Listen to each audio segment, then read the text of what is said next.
Atos, e é sério, Atos capítulo 8, versículo de número 3.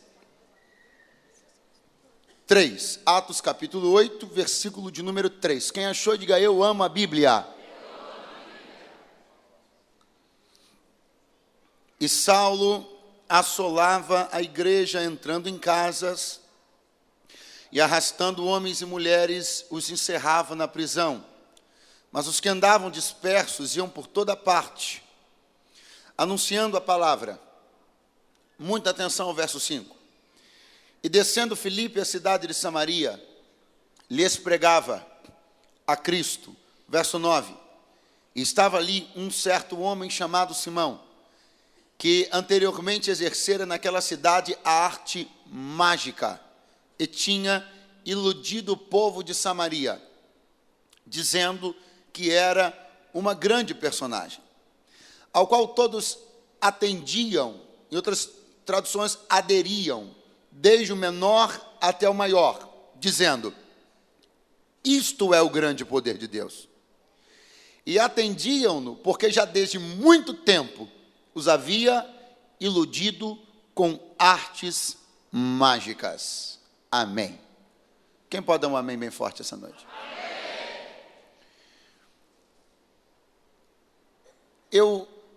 Eu tenho me sentido comprometido, e esse comprometimento não foi gerado, tenho certeza disso, das minhas observações ou das minhas análises a respeito do que é importante dizer à igreja ou não.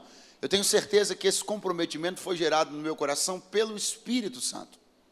Então, pelo Espírito Santo, tenho me sentido muito comprometido a dar uma palavra que vise robustecer o nosso sentido, a nossa visão e o nosso entendimento sobre o papel de nós como igreja nessa sociedade. E eu, para isso, quero falar sobre um dos textos mais impressionantes do que significa a chegada do Evangelho numa comunidade. Esse texto que nós lemos, óbvio que ele não é o único. Afinal, o livro dos Atos dos Apóstolos está recheado de textos destes. Mas este eu tenho um carinho particular. É um dos textos mais lindos sobre o impacto do poder do Evangelho chegando numa comunidade. E aí, nisto, ou neste texto, são aprendidas muitas coisas.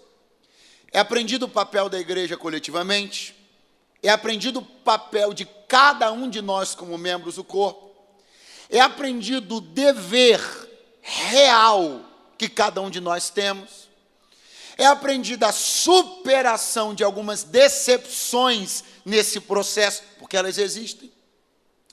E tudo isso aconteceu quando o Evangelho foi pregado por Filipe em Samaria. Nós lemos juntos a partir do versículo 3, do capítulo 8, e a Bíblia estava falando para nós sobre uma severa perseguição que atingiu a igreja. Igreja esta que estava concentrada em Jerusalém. Desde o dia de Pentecostes, quando a igreja recebeu o Espírito Santo e começou a ganhar Jerusalém no poder do Espírito Santo que visitou a igreja em Atos 2, os 120 crentes do cenáculo, a igreja então, após esse período, ela continuou ali, e continuou, e continuou. E esta continuidade, esta permanência, essa condição muito estática da igreja em Jerusalém, comprometia, entravava um propósito que Cristo havia determinado para a igreja, dos comissionamentos mais poderosos que saíram da boca de Jesus para os seus discípulos. Ele disse: ser-me-eis testemunhas, tanto em Jerusalém, que era onde eles estavam, mas não só, em toda a Judéia, Samaria e até os confins da terra. Naquele momento, Jesus estava falando sobre um evangelho que não seria pregado de maneira concentrada ou exclusiva em uma ou outra parte, mas que tinha o interesse de atender todos os povos da terra. Mas quando a igreja, então, sente-se acomodada em Jerusalém, levanta-se uma perseguição. E isso aqui é uma coisa muito simples, mas que nos leva a pensar. As perseguições são uma ferramenta para romper a nossa acomodação. Eu queria que você dissesse isso para alguém aí do seu lado, dissesse assim: algumas perseguições são uma ferramenta para romper com a nossa acomodação. Quanto de nós aqui já não intensificaram um pouquinho a nossa vida devocional depois de uma boa perseguição? Quanto de nós aqui já não nos despertamos para alguma coisa no mundo do Espírito depois de uma perseguição? Quanto de nós aqui já não nos sentimos alavancados por uma perseguição? Eu quero começar dizendo uma coisa para alguém que entrou aqui essa noite. Talvez tudo que você esteja sentindo, esta retaliação, esta pressão, que de repente o mundo espiritual, a sociedade, as pessoas no seu trabalho, a sua família, começaram a exercer sobre você, olhe isso pelo lado positivo. Talvez isso servirá ao propósito de que você rompa com todo e qualquer estado de acomodação e comece a se dirigir no ponto ou para o ponto que Deus determinou para você. Então, quando essa igreja começou a ser apertada, ela começou a se dispersar. Mas é lindo porque essa dispersão, a princípio, teve cara de fuga. Teve cara de quê? Teve cara de quê? Essa dispersão, a princípio, teve cara de fuga. Foge um grupo para o lado de cá, foge do grupo para o lado de lá. Mas enquanto alguém dizia assim, a igreja está fugindo, o Espírito dizia, não, ela está se espalhando.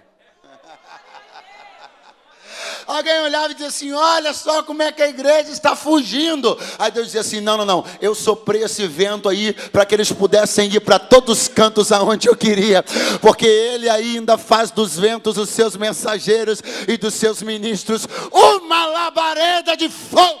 Aleluia. E no meio desse movimento, que parecia fuga, mas não era fuga, era algo que o Espírito de Deus estava orquestrando para que a igreja fosse até onde o Espírito queria que ela fosse.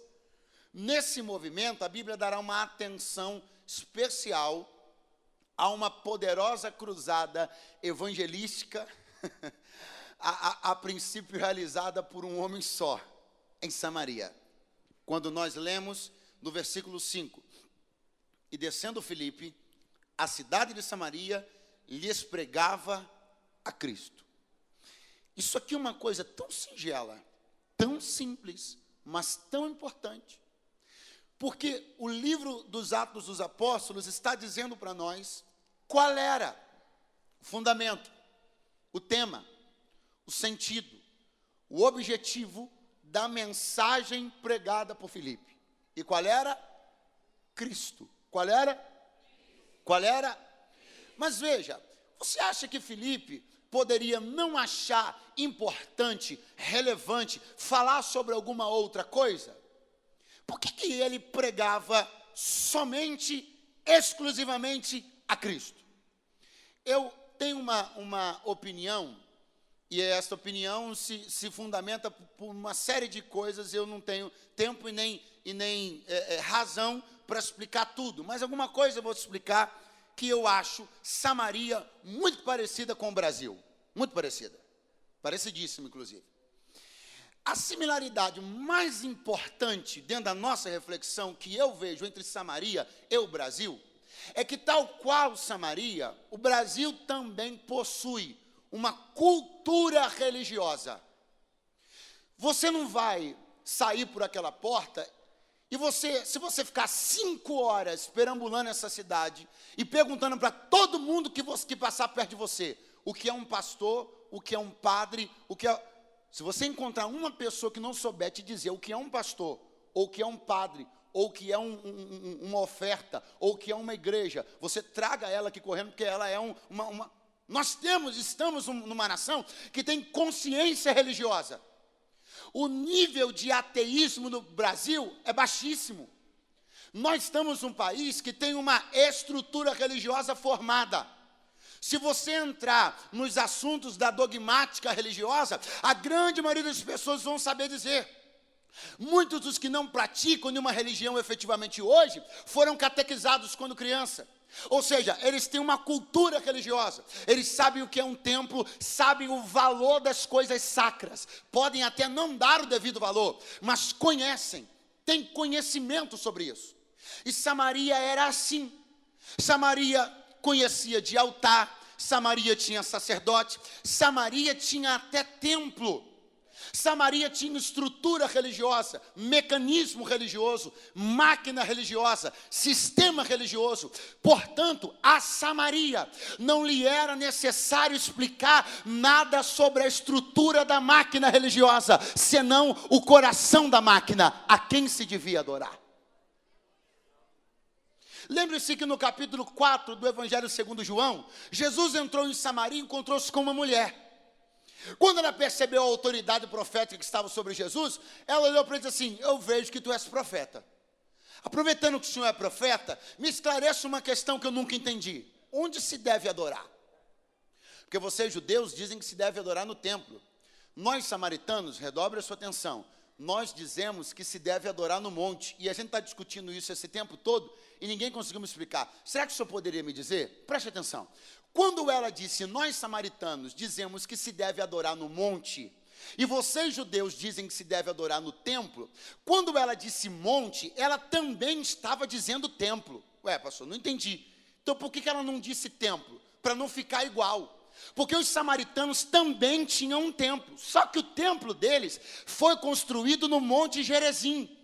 Então por isso que ela falou, adorar no monte. Porque o templo deles, samaritanos, foi construído no Monte Gerizim. Agora, redobre a sua atenção.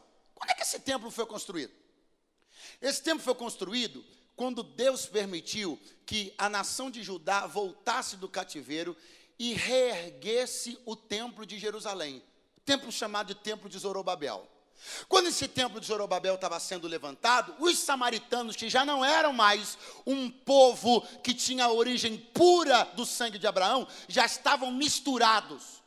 Eles se oferecem para ajudar a reconstruir o templo de Jerusalém. Aí Zorobabel diz assim, não, nós não queremos a ajuda de vocês. Porque eles já eram um povo miscigenado. Eles tinham perdido a pureza do sangue de Abraão. Quem está me ouvindo, diga amém. Amém. Aí eles olharam e disseram assim, ué, já que você não quer deixar a gente ajudar a construir o templo de vocês, então não tem problema, nós vamos fazer um só para a gente. Você sabe por que o templo do Monte Gerizim foi construído? Num simples e puro ato de rivalidade e de vaidade. Os samaritanos nunca desejaram adorar a Deus, eles desejaram rivalizar com o templo de Jerusalém. E é por isso que, a despeito de terem construído o templo no monte, que era o monte da bênção, nunca conseguiram levar a bênção para dentro do templo, porque a motivação de erguer cada tijolo estava errada.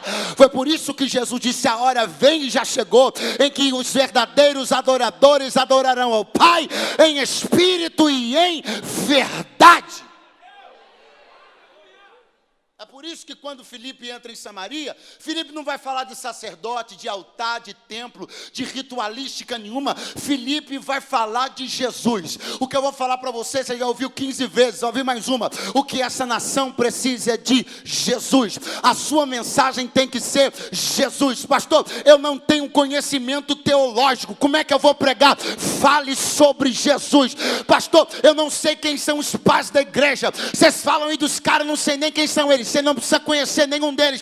Pastor, eu não sei como é que é. O Martinho Lutero fez o quê? Pregou o quê? Pregou na porta? Como é que foi? Não importa. Você só tem que saber o nome que está acima de todos os nomes. Jesus. Só isso. Só o nome dele, tá bom.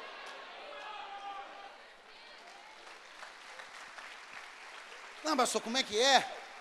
O negócio da velha aliança, o negócio da nova. O senhor falou da Samaria, e a Samaria como é que era? Ela tinha sangue miscigenado, mas não era. E era onde? E o reino do norte é onde? Do sul onde? A Samaria fica onde? Jerusalém onde? Você não precisa saber de nada disso. O pecador não precisa conhecer teologia. O pecador não precisa a priori aprender homilética, exegese. O pecador só precisa saber quem é Jesus de Nazaré. Depois ele se aprofunda, depois ele estuda, depois ele aprende.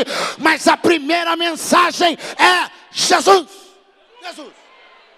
Jesus. É por isso que Filipe chegou pregando Jesus. Numa cidade que, tal qual essa nação, já possuía uma estrutura religiosa e, portanto, não lhe era necessário ensinar sobre estas coisas. Era apenas necessário ensinar quem era Jesus. Agora preste atenção, porque lá vai uma segunda grande e lamentável semelhança entre Samaria e a nação que nós vivemos. O texto sagrado diz que quando Filipe entrou em Samaria, ele deparou-se com uma questão, eu diria, bastante problemática. Qual o pregador? A Bíblia diz que havia um homem lá. Este homem era um mágico. E esse homem iludia a cidade com artes mágicas. Só que o grande problema é que o povo começou a ver aquela mágica, olhar para aquela mágica e dizer assim: isso aí é o poder de Deus. O grande problema é que ele não era um louco qualquer, falando uma besteira qualquer, sem público nenhum. O texto diz que eles aderiram àquela mensagem. Eu entendo, portanto, que os teatros de Samaria estavam superlotados até o fim do ano. Eu estou entendendo que onde aquele homem passava, o povo dizia: ele representa Deus, o poder de Deus está com ele. O problema é que você parava um velho e perguntava: ei velho, o que é poder de Deus? O velho dizia: poder de Deus é o que o Simão mágico faz. Você encontrava um jovem na universidade e perguntava para ele: jovem, o que é poder de Deus? E o jovem dizia: poder de Deus é o que o mágico Simão faz. O mágico Simão não era um delinquente qualquer. O mágico Simão não estava na margem da sociedade. Ele estava atuando no centro da sociedade, impregnando mentes e ensinando uma verdade mentirosa. Ele reivindicava ter e ser o poder de Deus. E Samaria acreditava que o poder de Deus era tirar coelho da cartola. E Samaria acreditava que poder de Deus era achar carta no baralho. E Samaria acreditava que poder de Deus era fazer coisa sumir. E Samaria acreditava que poder de Deus era a arte de iludir. Mas o poder de Deus não é a arte de iludir. O poder de Deus é o efeito de transformar. Samaria começou a pensar que o poder de Deus era o que não era e que fazia o que não fazia. O poder de Deus não alcança questões banais. O poder de Deus não alcança a inflar egos. O poder de Deus não serve para entreter. O poder de Deus serve para transformar. Essa não é uma casa de mágicas. Aqui ninguém tira coelho da cartola. Aqui ninguém faz nada mirabolante. Se alguém quiser fazer alguma coisa sobrenatural, quem vai fazer é Ele, para a glória dEle e atendendo ao propósito dEle. Só que os teatros estavam lotados. E você sabe por que os teatros estavam lotados? Porque o povo adora ser enganado. Você sabe por que eles batiam palma e diziam para o Simão: esse cara é o poder de Deus? Porque o poder de Deus, entre aspas, representado pelo Simão, entretinha, tirava coelho da cartola, tirava risada de um, fazia o outro achar graça aqui, mas quando todo mundo ia para casa, ninguém mudava nada. E sabe por que eles gostavam desse tipo de poder? Porque esse tipo de poder é o poder da mágica que entretém, mas não propõe transformação nenhuma. Sabe por que eles gostavam? Tal qual esta sociedade que vivemos tanto gosta. Porque o entretenimento não serve ao propósito de mudar. O entretenimento serve ao propósito de entreter. E ouça-me, nós até podemos ter ou exercer algum tipo de atividade paralela que vise a comunhão dos santos, que vise o entretenimento, mas o comprometimento essencial da igreja não é de fazer ninguém rir. O comprometimento essencial da igreja é de arrancar lágrima dos olhos do pecador. Eu quero dizer algo para você muito sério. Você está procurando um espaço para mudar de vida? Achou. Você está esperando ou buscando um espaço para cair na gargalhada? Por favor, procure outro na semana que vem. Você não está numa casa de espetáculos, você está no lugar onde opera o poder de Deus para a salvação de todo aquele que crê. Eu queria que você segurasse a mão de alguém que está do seu lado e diga: eu não sei até hoje o que você pensou que era poder, mas você vai descobrir o que é poder de Deus de verdade. Glória!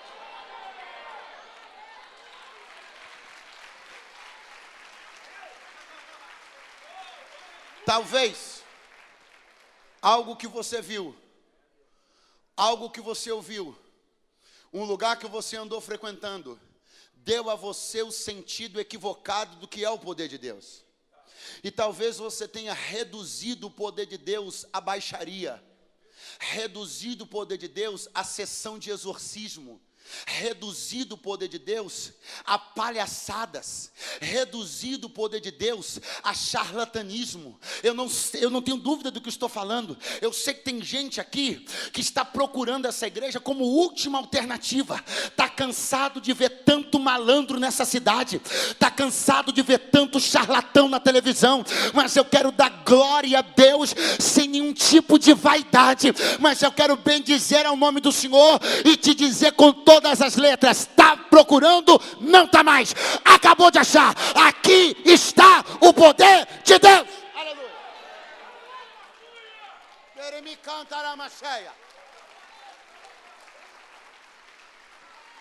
Aleluia. Veja, Filipe vai começar a pregar a palavra. Enquanto Simão lota os teatros fazendo mágica, Filipe pegou um púlpito, abriu a Bíblia e começou a pregar. E você sabe por que deu certo?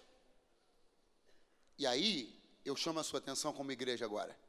Porque em nenhum momento, pastores, eu vejo Filipe sentindo-se seduzido a usar-se dos mesmos artifícios que estavam dando certo.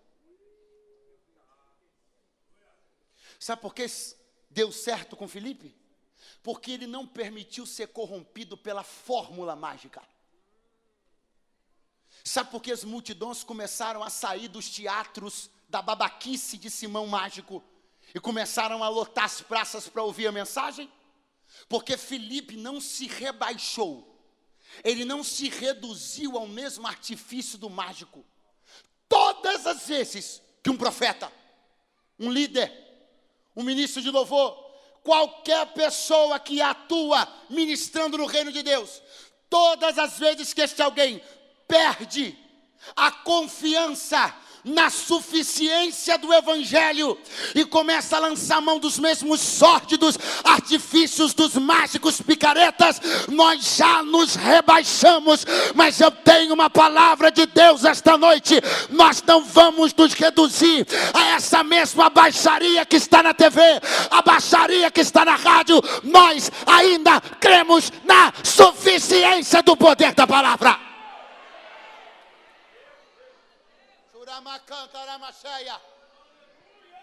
Quando você for questionado, ouça o que eu estou falando aqui.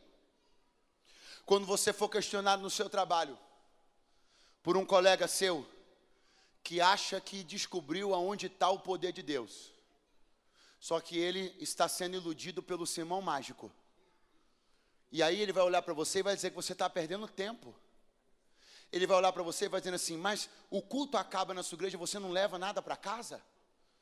Não leva um negócio para casa para estabelecer de ponto de contato? Não tem nada, não te dão nada quando o culto acaba? Aí você vai dizer não. Aí ele vai perguntar: mas por quê? Você vai dizer: porque eu estou aprendendo a crer na suficiência da palavra. Ah, você foi embora, você ainda está aí? Segura a mão de alguém que está do seu lado, em nome de Jesus, diga para ele: você precisa estar pronto a responder. Qual é a razão da tua esperança? Se você acredita na suficiência da palavra, fique com ela até o final. Vai dar certo. A Devec São Paulo, vai dar certo. Pastores desta casa, vai dar certo. Nós temos o mais eficiente instrumento nas nossas mãos. Não é a cartola de Simão e nem a varinha de Simão. É a palavra. Oh, glória a Deus.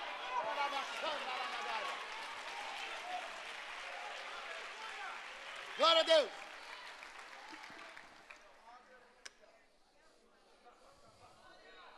aí, o texto sagrado diz que este homem chamado Simão, ele havia convencido, grite forte após mim, convencido, todas as pessoas que ele era um grande personagem. Agora repare uma coisa, para ele ter convencido as pessoas de que ele era isso, indica que primeiramente ele convenceu a si mesmo de que era. Então ele olhava no espelho e dizia assim, eu sou o cara. Aí ele chegava na padaria e dizia para o padeiro, eu sou o cara. Chegava na farmácia e dizia para o balconista, eu sou o cara. Ele abriu o show e dizia para todos os samaritanos, eu sou o cara. E o pessoal começou a gritar que ele era. Tão convencido de que ele estava que também era. Só que quando o evangelho chegou, o evangelho em Samaria chegou para cumprir um propósito. E esse propósito é muito lindo.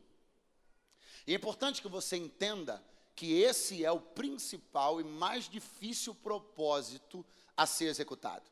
Sobre o que você está falando, pastor? Nós temos um homem aqui que acredita que é uma coisa. Ele acredita que tem uma coisa. E você sabe o que o evangelho vai ter que chegar e dizer para ele? Você não é quem você pensa que é. Mas e daí, pastor? Por que você está falando que isso é difícil? É difícil. O contrário não seria. Preste atenção, nós estamos trabalhando aqui com dois conceitos. Primeiro conceito, persuadir. Qual o primeiro conceito? Segundo conceito, dissuadir. O primeiro conceito não é difícil. Persuadir não é difícil, desde que você vá persuadir para o lado positivo. Não entendi, vai entender. Tem alguém aqui dizendo assim, ó, eu não tenho nada, eu não sou ninguém, eu sou um desgraçado. Aí você chega e fala assim, não, você é um vencedor, você é um campeão, você é um abençoado. Não estou dizendo que isso é mentira, a Bíblia está recheada de palavras assim. Isso é mais fácil. É mais fácil alguém chegar destruído na igreja, no chão, lá embaixo, se sentindo nada, e o evangelho diz assim para ele, ó, você pode, em Deus você vence, você é o que a Bíblia diz que você é. O difícil é quando é o contrário. É quando o Simão Mágico entra na igreja dizendo assim, eu tenho, eu sou, eu posso, não preciso de Deus e muito menos de vocês crentes malucos para nada. Só que você vai ter que, no poder do evangelho, chegar e dizer para ele, mas tu é um miserável, pecador, que precisa de Deus, e se não aceitá-lo, vai para o inferno. Você entendeu a diferença entre persuadir e dissuadir? Quando você persuade alguém de que ele é melhor do que pensa, que ele pode mais do que pensa, de que ele vai crescer ao contrário do que está pensando, é mais fácil.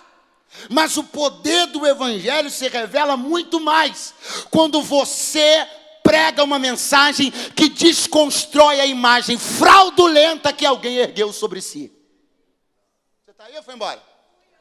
A maior dificuldade que nós temos não é de construir imagens bonitas sobre alguém. Você é um vencedor, você é um campeão, você vai prosperar, você vai crescer. O mais difícil é quando alguém construiu um castelo de ilusões sobre quem é, e você chega com o poder da palavra e joga ele no chão. Você não é nada, você não pode nada, você não é coisa nenhuma, teu dinheiro não te salva, você precisa de Deus, você é um pecador miserável, também era, mas Jesus já tem misericórdia de você. Aleluia! Isso não é uma tarefa fácil. Não é uma tarefa fácil, mas este é o poder do evangelho. Pegar alguém que construiu sobre si uma imagem mentirosa, vendeu no seu trabalho uma imagem mentirosa, vendeu na sua família uma imagem mentirosa, convenceu a muitos e se convenceu. Aí o evangelho olha para ele e diz assim, mas tu é pecador e precisa de Deus. Alamacantaraia. Repare, eu já estou caminhando para a conclusão. A Bíblia diz que eles aderiram, que eles acreditaram. Só que de repente a Bíblia vai dizer uma coisa e eu frisei, não sei se você percebeu, mas na leitura eu frisei uma parte onde o texto diz que acreditavam nele, no mágico, porque há muito tempo, grita forte aí, muito tempo. Não, muito fraco, diga muito tempo. Os havia iludido com artes mágicas. Era pouco tempo?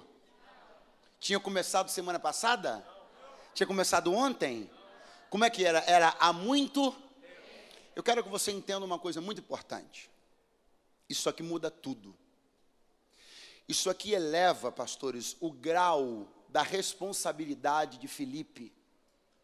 Porque Filipe está combatendo algo que predomina há muito tempo. Isso aqui muda tudo. Para você entender o que eu estou dizendo, eu vou usar um exemplo extremamente simples. Ok? Acaba o culto hoje, você vai comer uma pizza. Hã? Deus está falando aqui com alguém. Hã? Uma pizza. O paulistano, né? Dona, você vai comer uma pizza. Hã? E aí, num dado momento onde você está comendo a pizza, que tem um molho de tomate, ketchup não tem, porque é uma ofensa a pizza colocar ketchup na pizza. Isso eu já aprendi. É na verdade. É uma ofensa. Então, mas tem um molho de tomate. E você pega a pizza para comer, o molho de tomate escorre, cai na sua camisa. Fala para o seu vizinho assim, ó, acabou de cair. Você se levanta, vai no banheiro, abre a torneira d'água quente, pega uma toalha de papel, umedece na água quente, passa um detergente, tirou. Porque acabou de... Não houve tempo ainda de que aquele produto ganhe adesão nas fibras do tecido e você tira. Agora deixa para fazer amanhã. Deixa para fazer semana que vem. Não faz o seguinte, pega a camisa suja, bota na gaveta. Daqui a 3 meses você vai lá e me tenta tirar. É a mesma coisa de levar no banheiro rápido, abrir a torneira de água quente. É a mesma coisa? O que aconteceu? Qual é a diferença? O molho de tomate, a diferença está no molho? É o mesmo molho. A questão é que você permitiu que aquela substância aderisse à fibra. E quando ela se envolve na fibra e resseca, ela está lá há muito tempo. E por estar lá há muito tempo, a remoção é mais difícil. É isso que Filipe está enfrentando. Não é uma mancha espiritual que acabou de cair. A Bíblia está dizendo que há muito tempo predominava aquela mancha de engano. Não pode ser uma mensagenzinha água com açúcar. Porque para arrancar uma mancha que está há 10 anos impregnada no tecido moral de Samaria, não dá para ser uma mensagenzinha água com açúcar, não dá para ser um pregadorzinho qualquer, não dá para ser um ministério de louvor sem consagração, não dá para ser um pastor que está com a casa desequilibrada. Para enfrentar esse nível de autoridade espiritual, tem que se levantar no poder do Espírito.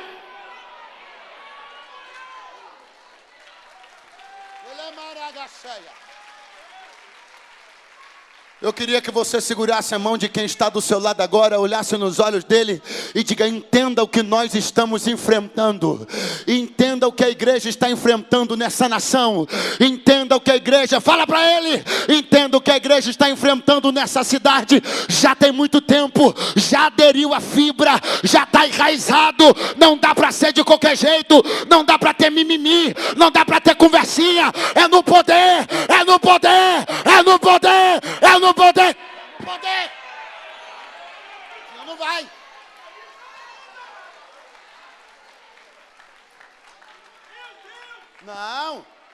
Não dá para pegar lencinho, umedecer na água quente e chegar no negócio que já está 3 anos agarrado e ó, aleluia, oh querido, Deus está trabalhando no seu passado, desatando, querido. Não, bota mais gás nesse negócio aí. Não dá, não. Tem que se levantar no poder do Espírito. Ele é baixéria. Posso dar outro exemplo? Pega um negocinho, compra uma mudinha, planta a mudinha. Aí chega lá amanhã, olha assim e fala: quer saber? Gostei dessa mudinha aí, não. Vou tirar. Você não precisa nem usar todos os dedos da mão. Você faz com 2 assim, ó. Espera 5 anos. Volta lá, cisma que você não quer mais aquela planta e veja se com 2 dedos você arranca ela de lá. Pastor, você pode melhorar? Claro. Nós estamos indo com 2 dedos contra males que estão enraizados. Ah, você foi embora, me deixou sozinho aqui. Nós estamos indo com 2 dedos contra males que estão enraizados. Nós estamos indo assim, cheio de cuidado, cheio de carinho, cheio de leveza contra males que predominam, que se enraizaram, que ganharam espaço, que se robusteceram. E o Espírito de Deus está chamando a atenção da DEVEC São Paulo. Afinal de contas, nós não chegamos aqui para brincar de igrejinha. Nós não chegamos aqui para aumentar número, para poder aumentar estatística. Nós chegamos aqui para ser uma igreja relevante, que opere no poder real do Espírito e que traga esta comunidade a um processo de ser desarraigada de todos os males. Eu estou aqui como um profeta de Deus. Se alguém já levantou a mão, pode ser que está 2 anos na tua família, pode ser que está 10 anos enraizado. Essa corrupção está enraizada nessa nação há séculos, mas no poder do Espírito, no braço do Senhor, ela vai sair. Só quem acredita, pelo amor de Deus, vem comigo no glória. Vem comigo no glória. Vem comigo no glória. Aleluia. Aleluia. Aleluia. Aleluia. Aleluia.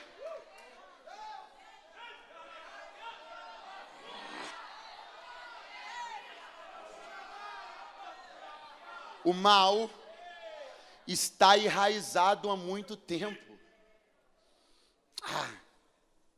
Tem uma coisa nova agora aí, pastor. O que tem de novo? Fala para mim. Tem de novo o jogo da baleia azul. E o jogo da baleia azul está matando as crianças. E isso é novo. É novo? Depois você dá uma olhada lá em Crônicas. Veja o que a Bíblia fala sobre um rei da nação de Israel, pai de Ezequias, chamado Acais. A Bíblia diz que ele era servo de um deus pagão chamado Moloque, e que ele matava as crianças no altar de Moloque. Você está pensando que isso é novo? O mal só muda as suas formas de se manifestar, mas sua essência é a mesma. Nós não estamos lidando com coisas novas. Nós estamos lidando com males que só estão mostrando facetas diferentes. O mal só está se arrojando tecnologicamente, se renovando e se contextualizando, mas ele sempre foi mal, sempre foi destruição. Desde que o mundo é mundo, o ladrão não vem senão para matar, roubar e destruir crianças, adolescentes, velhos, pais, mães. Então pare de pensar que nós estamos lidando com coisas novas ou com modismos. Não, tudo isso é apenas um arrojo, um avanço tecnológico do aparelho do mal, mas o mal é o mesmo, a origem é a mesma, a raiz é a mesma, mas o Deus que sempre venceu o mal também é o mesmo.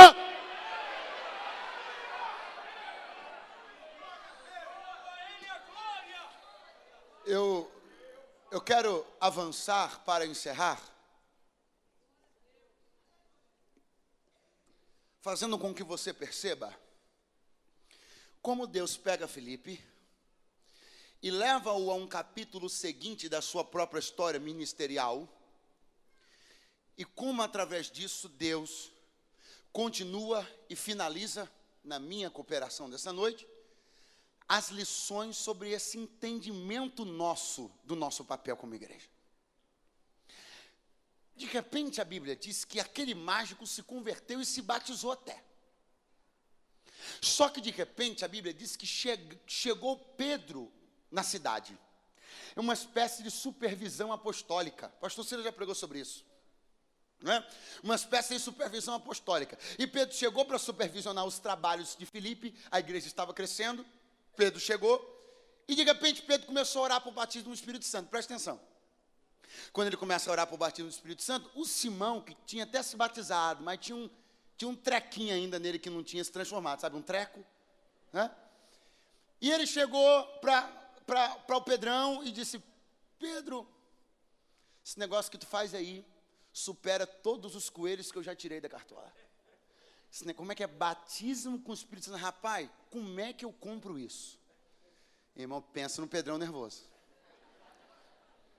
Por que a máscara do Simão mágico não caiu diante de Filipe, mas caiu diante de Pedro?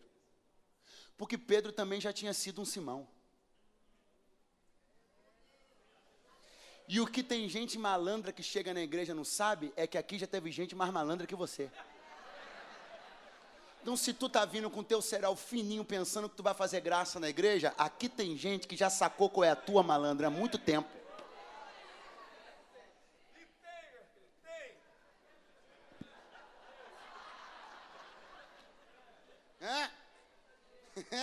Venha. Agora, Pedro olhou para ele e disse assim: o teu dinheiro seja contigo para a tua perdição. Vou repetir. Pedro falou assim: ó, teu dinheiro seja contigo para a tua perdição. Pastor, eu não entendi muito bem o que Pedro quis dizer, então vou melhorar para você. Ele quis dizer assim, ó, vai tu e teu dinheiro para o inferno. Ué, não foi não? E você está achando que a minha mensagem está dura. Pedro olhou para o cara, mas se você quer comprar, pega o teu dinheiro, vai você e teu dinheiro para o inferno. Foi isso que ele falou. Mas quando aquilo ali acontece, eu estou vendo, é inevitável, o coração do jovem pregador, Filipe, sofre um abalo. Que imagina o que você chegar num lugar, vir estabelecer uma cruzada, de repente um macumbeiro da cidade se converte, se batiza, e daqui a pouco dá uma escorregada dessa.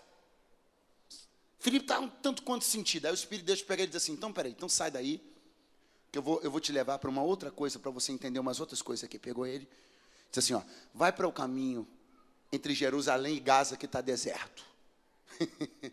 Deus pegou o cara, tirou ele da multidão, colocou ele num caminho que estava deserto.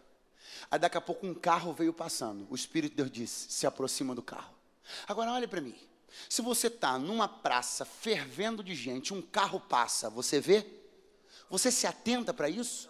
É mais um carro passando entre tantos numa multidão. Agora, se você está num deserto e aparece um carro, você vê ou não vê? Você está entendendo? Quando o Espírito de Deus quer que você veja uma coisa, se a multidão te atrapalha de ver o que Ele quer que você veja, Ele te tira da multidão e te coloca no deserto.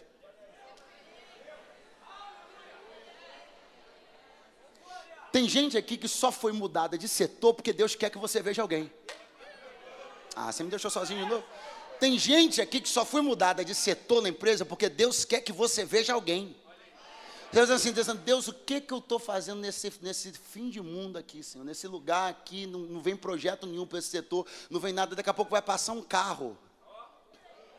Vai passar uma alma aflita, planejando suicídio. Aí o Espírito de Deus vai dizer assim: se tu estivesse lá, você não via ela. Mas como eu tirei as coisas que distraíam a tua atenção, agora você...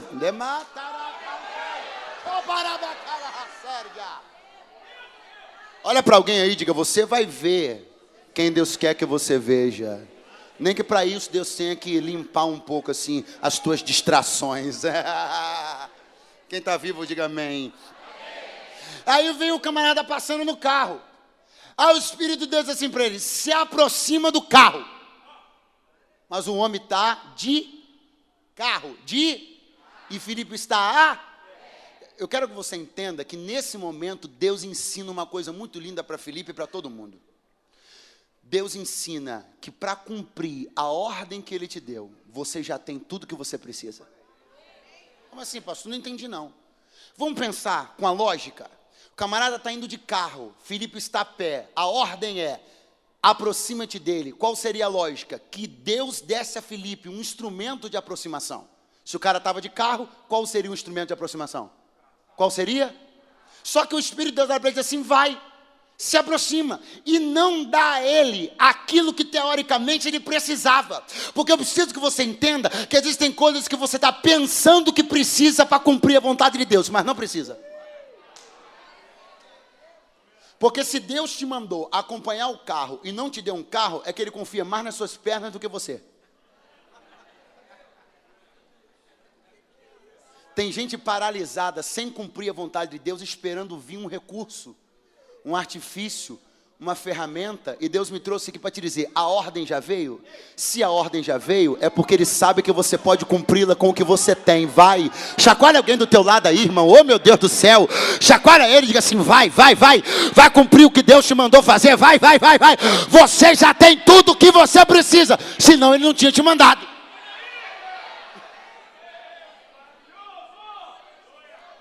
Aí, Filipe ouviu, Deus mandou eu me aproximar, e não mandou carro, então é porque Deus está confiando nas minhas pernas mais do que eu, então eu vou.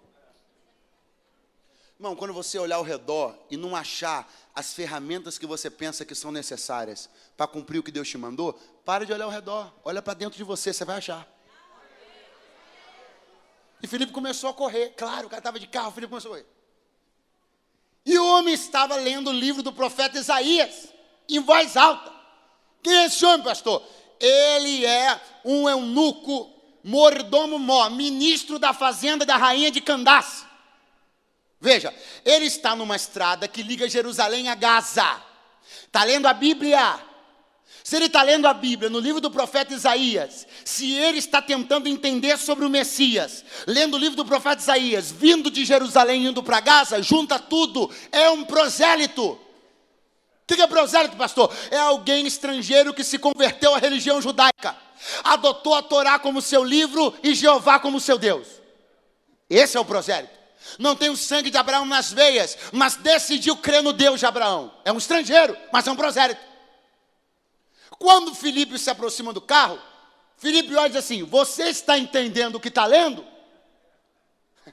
Aí o cara vai dizer assim, mas esse caminho estava deserto, esse cara saiu de onde? Como poderia entender, se não há quem me explique? O homem olha para o Filipe e diz assim, sobe no carro. Diga assim, ó, o pregador estava do lado de fora. Fraco, diga o pregador estava do lado de fora, do espaço de intimidade, e foi convidado para dentro, porque se interessou. Essa é a chave. Quero que você compreenda uma coisa, tem muita gente que está fechada para o Evangelho, muita gente. Dentre os que estão fechados para o Evangelho, muitos deles, para não dizer a maioria, são os ricos. Os ricos estão muito fechados para o Evangelho, muitos dos ricos estão fechados para o Evangelho. Muitos dos poderosos, dos ministros, como é o caso desse camarada aqui, estão fechados para o Evangelho. Só que de repente, este homem abriu a porta da sua vida, não foi só do seu carro, da sua vida para um pregador que ele nunca tinha visto. Mas por que ele deu acesso a um pregador que ele nunca tinha visto, para o espaço de intimidade da sua vida? Porque do outro lado, quando ainda estava fora, veja o que o pregador quis, saber o que ele não estava entendendo. Sabe aquela pessoa que você acha que é inacessível? Não é. Experimenta se preocupar com ela e você vai ver que ela se abre. Sabe aquela pessoa que você pensa que você nunca vai conseguir falar de Jesus para ela? Experimenta perguntar como é que está o filho dela que você soube que está doente.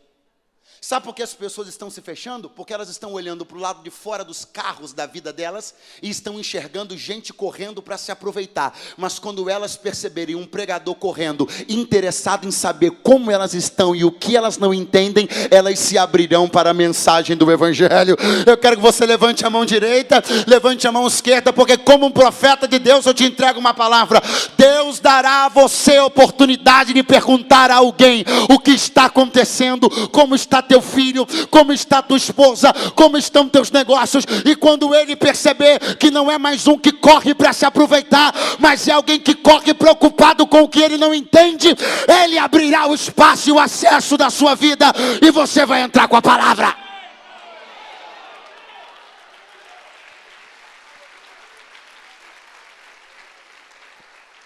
Porque muitos ministros não estão mandando os que estão correndo lá de fora do carro entrarem. Porque alguém está correndo lá de fora do carro, interessado em saber quantas marchas o carro tem, se é automático, se é manual, especular os detalhes da vida do outro. E quem está dentro do seu espaço de intimidade quer ser acessado, não por especuladores, mas por gente que está de verdade preocupada com as questões que lhe inquietam. Nelébria! Eu encerro dizendo para você que Filipe entra no carro, explica a palavra para o homem. O homem ficou tão crente que ele olhou, viu uma poça d'água e disse assim, tem um carro d'água ali.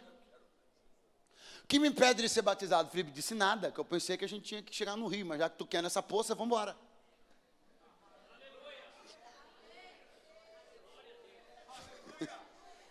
Desceram os dois do carro e o eunuco foi batizado. Felipe saiu dali e aquele homem encontrou-se com a glória de Deus, com a palavra de Deus, no meio do deserto. Fica de pé do seu lugar em nome de Jesus. Deus está montando uma estratégia para alcançar alguém. Eu vou de novo. Deus está montando uma estratégia para alcançar alguém.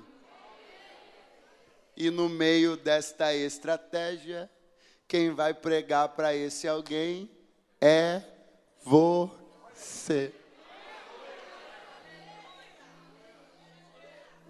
Olha para mim.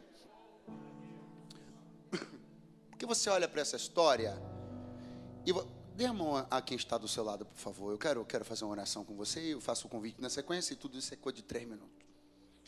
Mas a gente olha para essa história e a gente corre o risco de pensar assim, puxa vida, hein? Só porque era ministro, só porque era mordomo da rainha, Deus moveu um negócio enorme, deslocou um pregador, tirou o cara da multidão para ir lá pregar para o outro só porque era rico, só porque era ministro. Não, é porque Deus viu o coração dele. Veja isso aqui. Falei para você que esse homem era um prosélito, ele era um judeu convertido, não era um judeu de nascimento, mas era um judeu muito fraco, um judeu só que ele era um eunuco. O eunuco submetia seu corpo e sua rotina a um regime diferente dos demais homens. Era um eunuco. E a respeito dos eunucos, a lei tinha uma determinação. A determinação de que os eunucos não podiam entrar no templo. E isso criava uma complicação na vida desse prosélito. Por quê? Porque há um negócio que chama-se proselitismo pleno. É mais ou menos como dizer para o cara assim, esse cara agora é crente mesmo. A plenitude do proselitismo. A plenitude do proselitismo necessitava do cumprimento de alguns passos. Dentre os passos do cumprimento do proselitismo pleno estava o comparecimento nas 3 principais festas do calendário judaico. E aonde é que tinha que estar, pastor? No templo. Então nós temos um problema. Porque há um homem que quer o proselitismo pleno, mas ele não pode alcançar a plenitude porque a sua condição de eunuco o impede de entrar Pastor, mas o senhor não disse que ele tinha ido em Jerusalém? Disse, e isso é o mais lindo. O que é o mais lindo, pastor? Que ele foi em Jerusalém para uma festa sabendo que não podia entrar. Você foi embora. O camarada era tão crente que ele foi num congresso sabendo que não iam deixar ele entrar, mas disse, eu vou ficar do lado de fora. Pensa comigo, o cara não é qualquer um, ele é ministro. Pensa comigo, o motorista do carro, dizendo assim, patrão, eu estaciono aonde? Porque o senhor vai na festa e o senhor vai demorar? E ele disse assim, não, eu não vou na festa. Patrão, mas o senhor não veio para ir na festa? Não, eu vim para sentir a festa. Mas eu não posso entrar.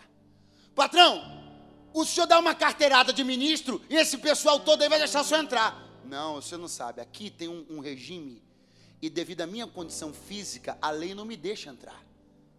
Imagina, irmão, esse homem do lado de fora, vendo as músicas, a dança, a festa, vendo a fumaça do sacrifício subir, o povo jubilar e ele do lado de fora, e alguém olhando para ele dizendo assim, mas esse cara é um mané, a lei diz que ele não pode entrar, ele sai lá do fim do mundo e vem em Jerusalém sabendo que não pode entrar só para ver a fumaça do sacrifício subir.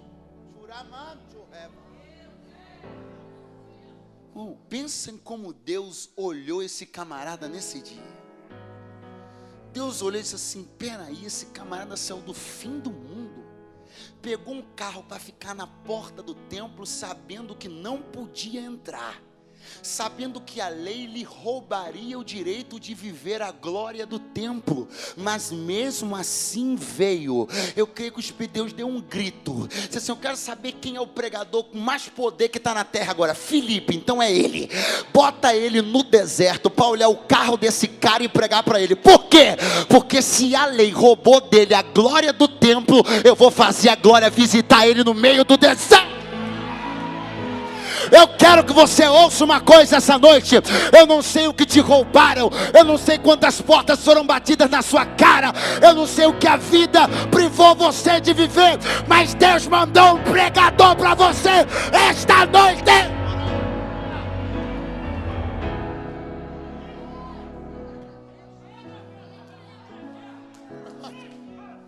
E cantaramagaia, e cantaramagarabarabaya.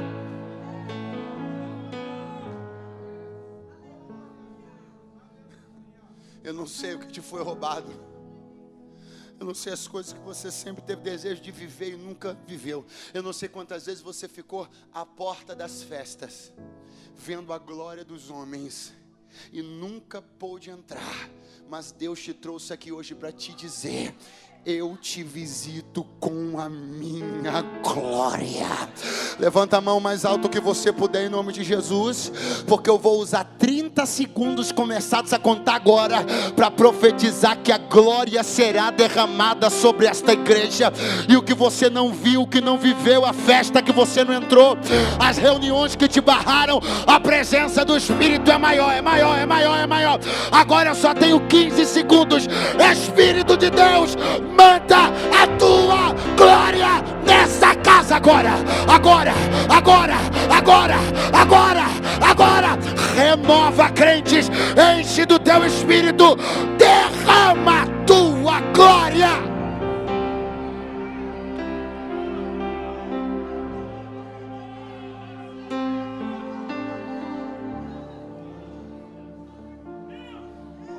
Existem coisas sobre a origem do mundo, sobre a origem da humanidade, que você não entende?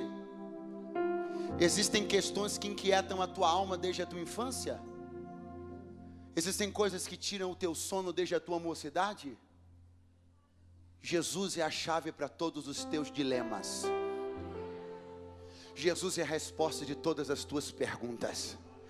Até as tuas crises existenciais mais profundas serão resolvidas quando você se encontrar com o Senhor da tua vida. Não é porque sou eu, mas eu quero que você perceba o quão valoroso você é, porque Deus deslocou um pregador de longe para vir hoje aqui dizer para você: você é importante.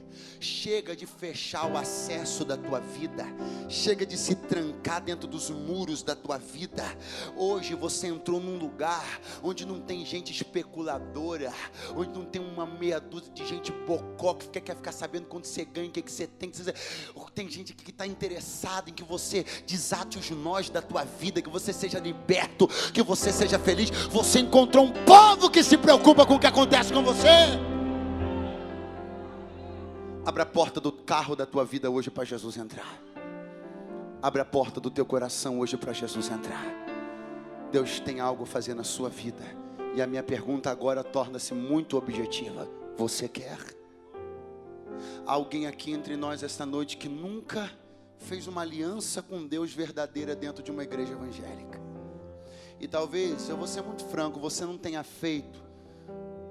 Às vezes, de repente, você estava quase fazendo, mas você viu umas aberrações na televisão, umas maluquices no rádio, você disse assim: eu não quero isso aí não. Eu não vim aqui promover choques ou conflitos, mas eu preciso ser franco em lhe dizer que, infelizmente, existem muitos mágicos dizendo que tem o poder de Deus, mas não passam de mágicos. Mas hoje, por causa da palavra, eu sei que você está sentindo aí dentro do teu coração o poder de Deus de verdade. E você pode tomar um passo. Você deve fazer isso. Onde está uma pessoa que quer fazer uma aliança com o Deus de poder que está nessa casa aqui? Pastor, o que eu faço? Levante a sua mão aonde você estiver. Aonde você estiver, você levanta a sua mão bem alto. Você que nunca fez uma aliança com Deus dentro de uma igreja evangélica, mas quer fazer hoje, essa mensagem é para você. Eu vim pregar para você. Eu estou correndo aí do lado do carro da tua vida te perguntando: você entende? Você entende? Você entende quem é Jesus? Você entende que você precisa dele? Então se abra em nome de Jesus. Em nome de Jesus. Faça um sinal com a sua mão agora em nome de Jesus. Você está o convite primeiro está de pé ainda, mas deixa eu evoluir para o segundo. Você está afastado da igreja? Os mágicos te decepcionaram? Você está afastado da comunhão dos santos? Mas você quer voltar para a casa do Pai hoje? Você sente que Jesus está te chamando?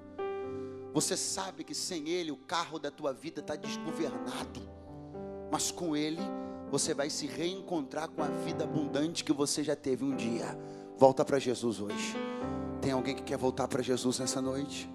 Eu estou vendo uma mão erguida aqui, o nome de Jesus sendo glorificado. Tem uma segunda mão erguida lá no fundo, o nome de Jesus sendo glorificado.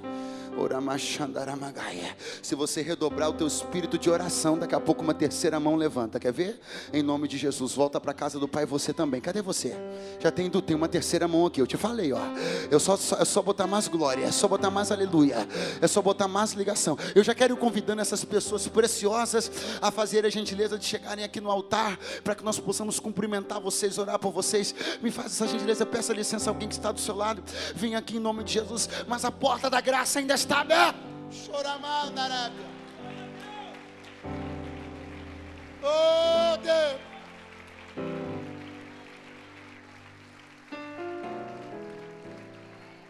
Você está voltando para Jesus? Você está voltando para Jesus? Você está voltando para Jesus? O moço está voltando. Tem 4 pessoas voltando para Jesus aqui. Você pode ser mais um que está voltando. Você pode aceitar Jesus pela primeira vez.